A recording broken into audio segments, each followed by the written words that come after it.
All right, so I've already prepared a few pieces because, you know, it's a waste of time showing everything on camera. So basically what I'm going to do is, the paints I'm using is the DecoArt Media Fluid Acrylics, translucent white, primary yellow, primary magenta, and primary cyan. And I've got these little medicine cups here, and you can pick them up on Amazon. And I'm going to measure out, where's the drams? So I'm going to measure out, yeah, I know you can't see this on the side. So I'm going to measure out 2 grams, approximately 1 teaspoon. Then I'm going to take the DecoArt pouring medium, and and this is all about experimenting, so I'm going to experiment with a 1-to-1 mixture. And I'll do that. Okay. I should have put my gloves on. Now there are full instructions on this and as well on the DecoArt website. And what I do is I've got a whack load of these little Q-tips. I'm just going to stir those up. And you got to make sure you stir it really, really well. Not like when you stir resin, like for a whole 3 minutes, but it's easier with the darker colors because you can see if they're mixed or not.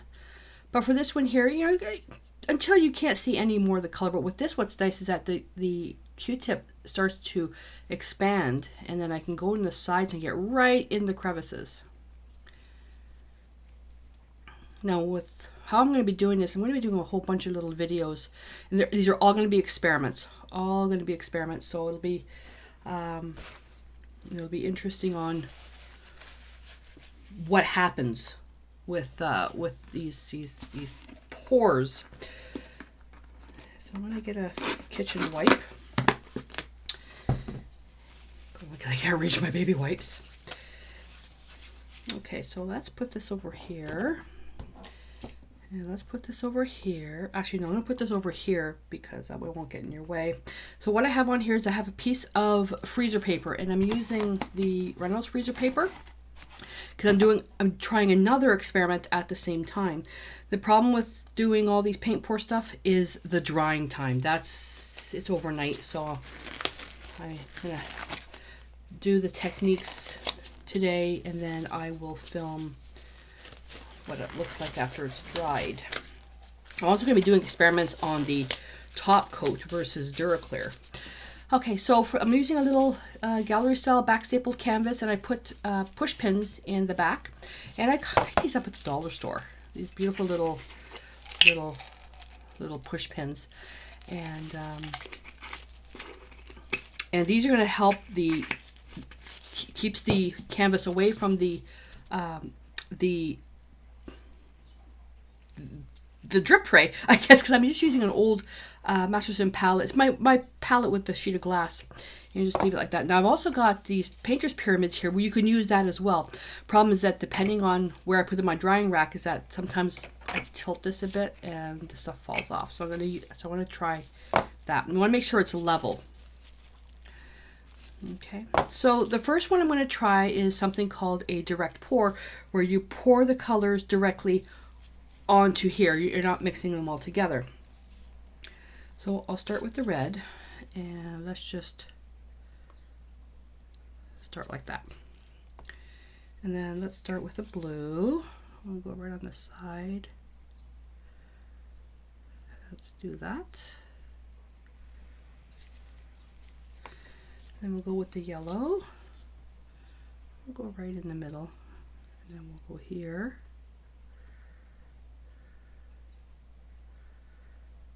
This is going to be very colorful. Okay, I'm going to tilt this a little bit.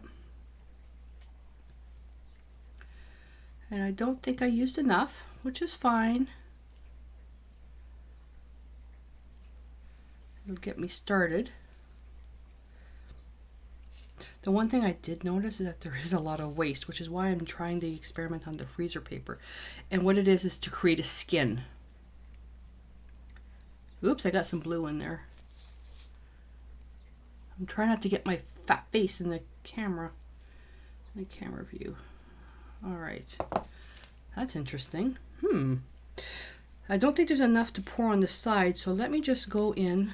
Let me add a little bit of yellow here. And let's put some yellow here. We'll put a little bit of blue here. Okay, so the thing with me is I have to not be so stingy. Not to be so stingy. And then the white I'm going to do after. Okay, so let's...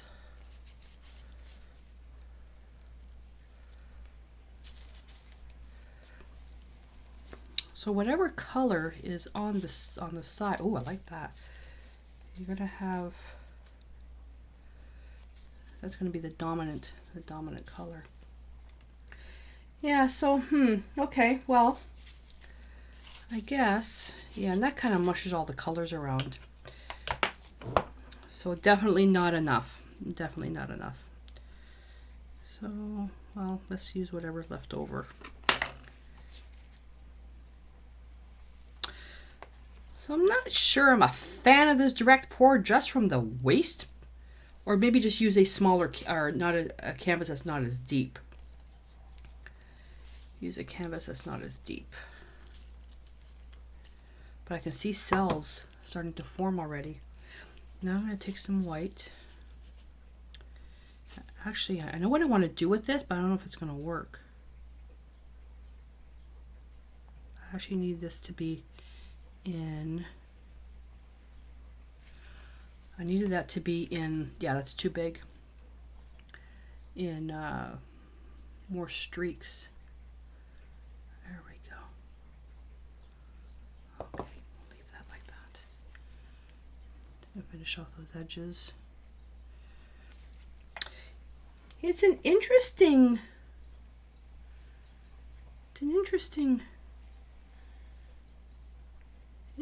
technique.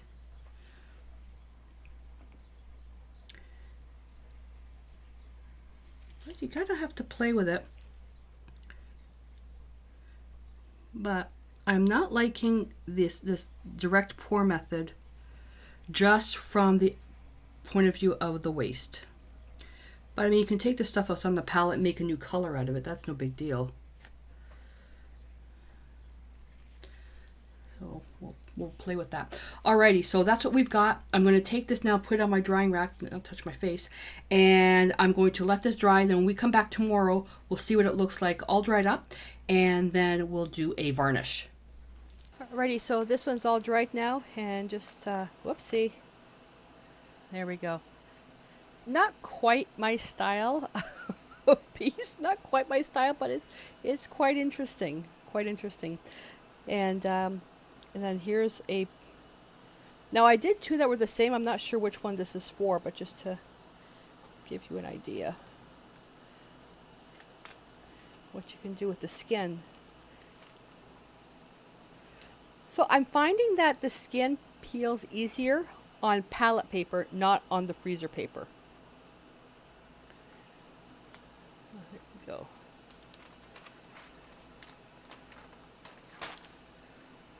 So I just gotta be careful because this will stick together. So I'm thinking I like the skin better than the actual canvas. So there's one side, there's the other side. So now I could cover the canvas, but then once that goes down there, it sticks. So here's something you can do as well. I like that. I like that. All right.